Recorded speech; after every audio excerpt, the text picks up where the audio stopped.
Good morning. How are you today? As you can see, it's a little cloudy today, but it's very pleasant out. It's supposed to get hotter, but I don't know. It's supposed to rain, but I'm waterproof, so that's okay. Um, well, the nation is in the kind of political conflict that we've seen in the days before he, whom we prefer not to mention, and it is a conflict about him. There are the people in America who kind of defy easy party divisions, who really like what Biden is doing, with reservations about what's happening at the border and some other things like that. Then we have the division between the Republicans and Democrats on the Hill. And we also have a division within the Republican caucus on the Hill.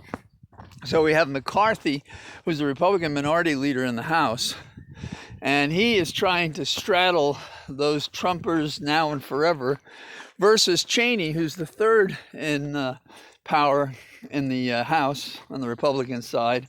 And she is being attacked because she won't have anything to do with the Trump lie, which is that the campaign last year for president was stolen, was terrible, and all that other stuff. She said she won't have anything to do with that. She's saying that Trump lost fair and square, maybe not fair, but he did lose. And she stands by her impeachment vote. That is to agree to the article of impeachment that went to the Senate in the early time this year. So what does that mean? Well, I think it's actually encouraging that there are people standing forward now and battling the notion of Trump in the party. And I think they're trying to fight to save the party. And although their philosophy is not mine, I do think it's healthier that we be divided over the truth, even if it's a division over policy and the truth. She said she'll campaign every day, so we'll have to watch and wait and see if she gets rolled off her position of leadership. Another thing that's interesting is the legislatures, are passing these bills to make it harder for blacks to have access to voting and so forth. And in Florida, there is a bill that would limit mail-in ballots, make it more difficult. And here's the kicker. Republicans are saying, whoa, not so fast.